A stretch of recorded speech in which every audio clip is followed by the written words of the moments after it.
Look, you're new. Let's go and find this boy. I really don't want to. I'd like to walk out of this place and never come back. But at the moment, I have nothing else to do. Okay, I say. He jumps to his feet. Meet me outside. I'll call and find out which hospital. At St. Peter's Hospital, Deck leads me straight to the information desk. Within seconds, he has the room number of Dan Van Lendel, our possible client. Don't act like a lawyer, he whispers. Deck, sadly, has done this many times. Van Lendel is in his late 20s. One eye is swollen almost completely shut. The other has a cut under it. An arm is broken.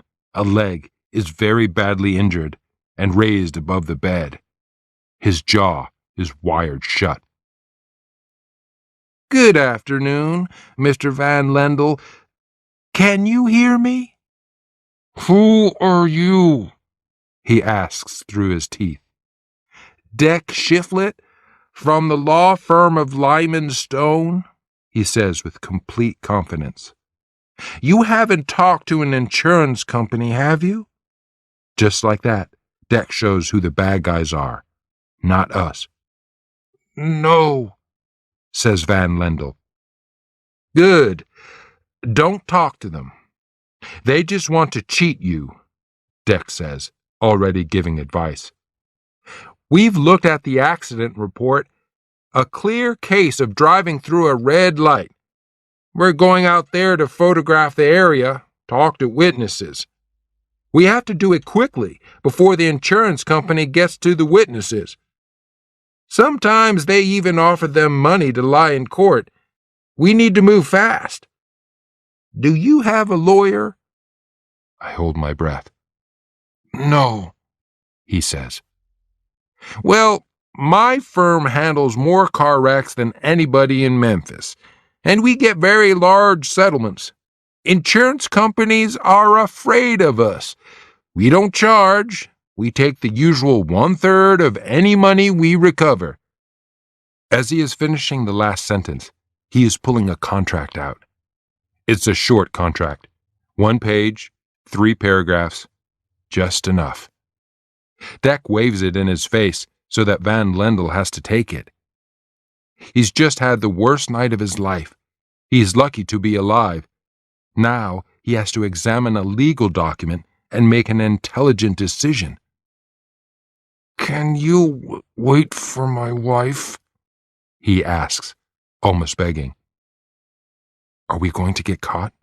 My nerves are terrible. Where is your wife? He asks. She'll be back soon, he says, pain in every word. I'll talk to her later in my office. I need to get a lot of information from her. Deck hands him a pen. Van Lendel quickly signs his name. Deck takes the contract and hands him a business card. A couple of things, Deck says. Don't talk to anyone except your doctor. Insurance people will probably be here today trying to make you sign forms and things. They might even offer you a settlement. Do not sign anything until I read it. You have my number.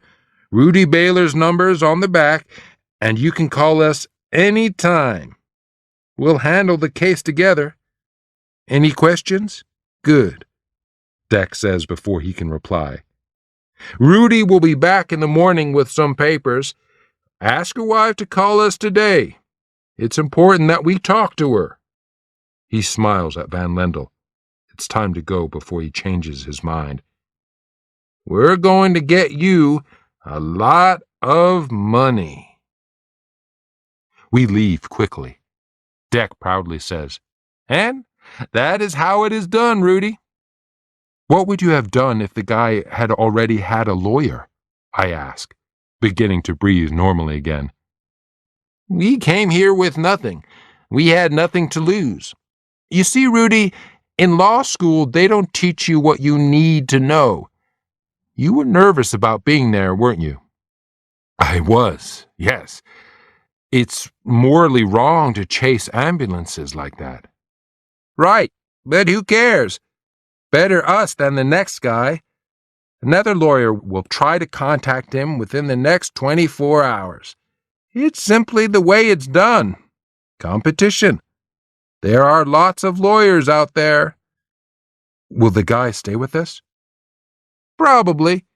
We got to him at the right time. You need to call him in a couple of hours. Talk to his wife, offer to come back here tonight, and discuss the case with him. Me? But I'm not sure. Look, Rudy, he's our client now.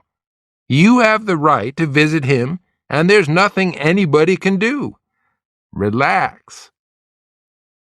We drink coffee from plastic cups in a cafe on the 3rd floor.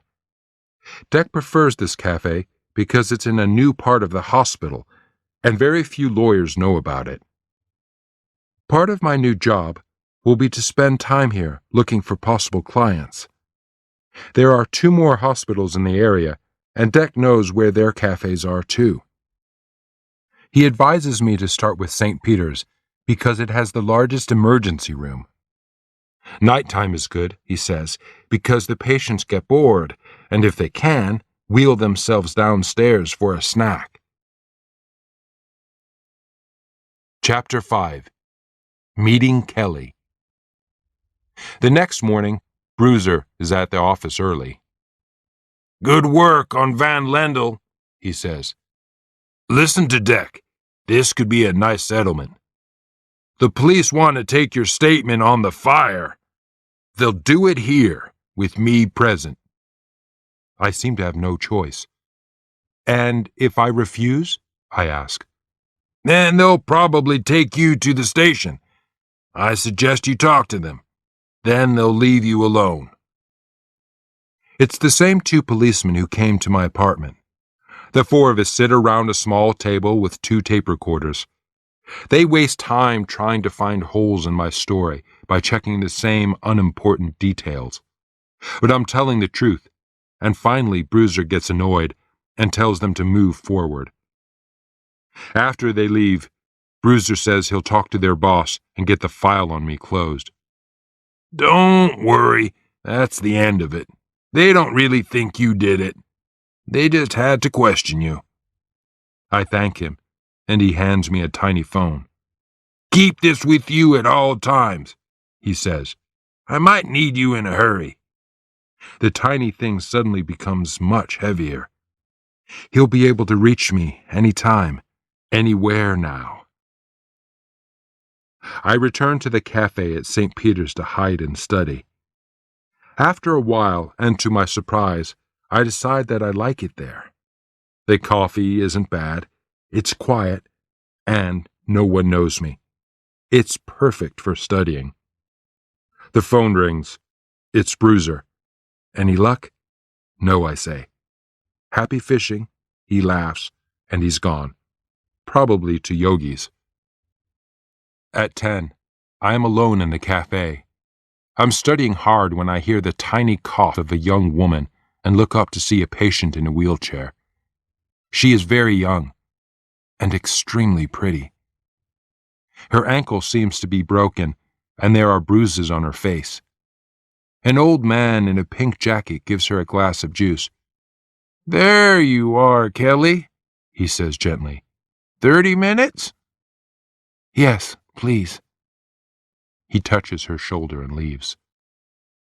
We are alone, but I try not to stare. When she lifts her glass, I notice the bandages on both wrists. Although she's pretty, I don't feel like practicing Deck's persuasion skills on her. She looks very sad, and I don't want to make it worse. She is wearing a wedding ring. She can't be more than 18. I try to concentrate on the law for at least 5 uninterrupted minutes, but I notice her wipe her eyes. I realize quickly that her tears are not from the pain of her physical injuries. Perhaps there was a car wreck and her husband was killed and she was injured. It could be a great case. I try to concentrate on my book. Then I walk across to buy another cup of coffee. When I stop at her table, she slowly raises her beautiful, wet eyes. I swallow and say, "Is there anything I can do? Are you in pain?" "No," she says in a whisper, "but thanks." "Sure," I say. "I'm over there studying for the bar exam if you need anything." "Thanks," she says again. Minutes pass. I turn a page and look at her at the same time. She's looking at me, and my heart misses a beat. I ignore her for as long as I can. Then I look up. She's lost again, deep in her suffering. The tears stream down her cheeks. The kind old man in the pink jacket returns and gently wheels her back to her room. I think about following them and asking him about her, but I don't. The next night, at the same table, I listen to the conversations. I ignore a few obvious possible clients and study for hours. My concentration is total.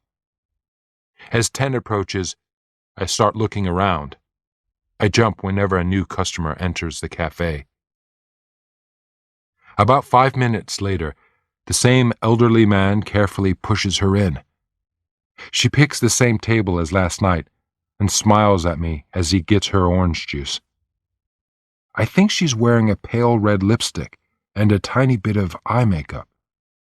Tonight, she is extraordinarily beautiful. Her eyes are clear, shining, free of sadness. He places her orange juice in front of her and says the identical words he said last night. "There you are, Kelly. 30 minutes? "Make it 45, she says. I've thought a lot about Kelly today, and I've got a plan. I pretend she's not there for a few minutes, and then slowly rise to get another coffee. I stop at her table and say, "You're doing much better tonight." "I feel much better," she says. "Please, sit down. I'm tired of talking to nurses." "My name's Rudy Baylor, and you're Kelly somebody." "Kelly Riker. Nice to meet you." She is very pretty from 20 feet, but from this distance, she is perfect. "Why do you come here?" I ask. "To get out of my room.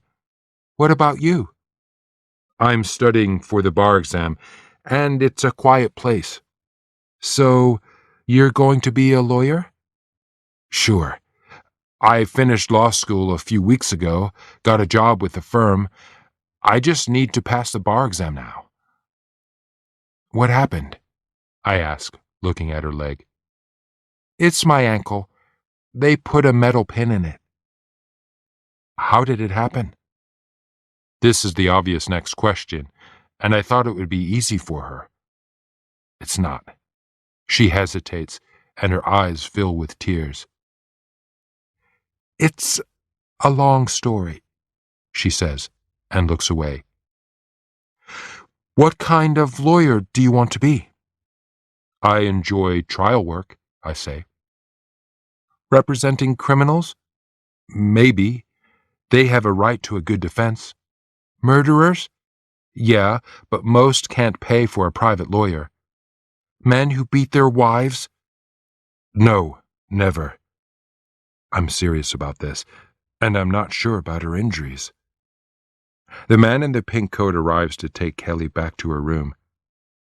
"I enjoyed meeting you," I say. She smiles and says, "Thanks for the conversation." "Tomorrow night?" I ask. "Maybe." The next day, I give Deck the main details about Kelly Riker. In less than an hour, he slides into my office with a proud smile. "Kelly Riker was taken to St. Peter's 3 days ago at midnight.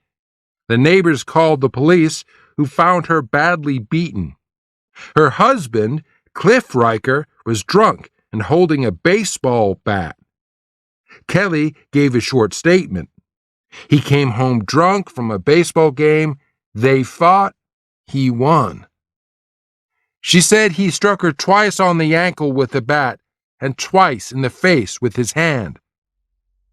What happened to him? He spent the night in jail, and then his family got him out. He won't go to court, though.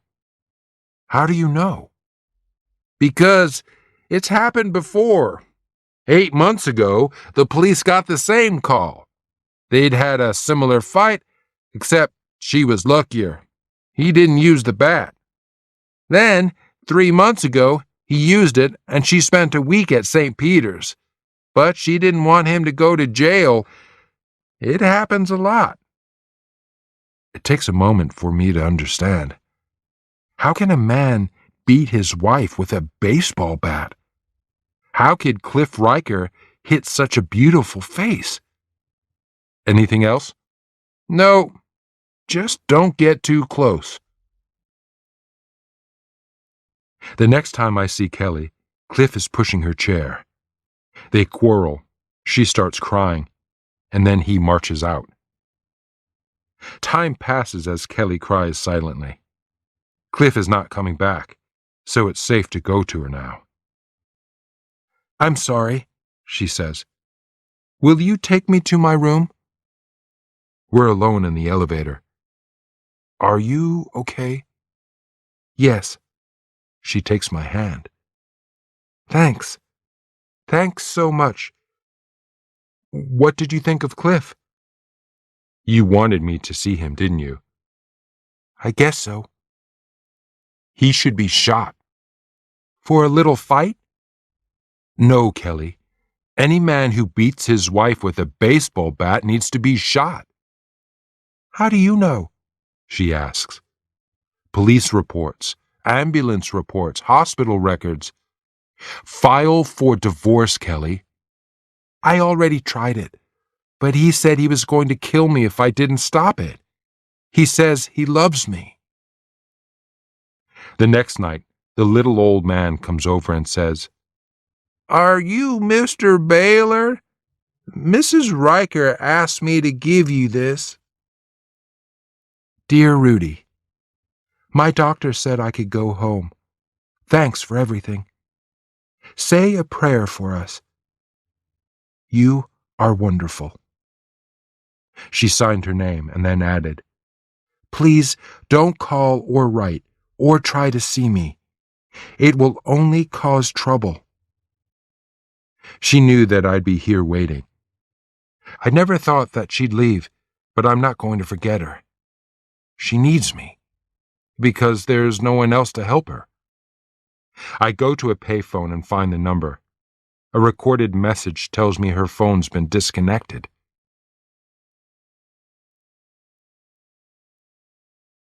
End of CD 1. CD 2. Chapter 6. The Exam. I'm sitting in my office studying for the bar exam, but it's difficult to concentrate. Why am I falling in love with a married woman? The door suddenly opens and Bruiser rushes in. What are you doing? He demands. Studying. It's Friday. The exam starts next Wednesday.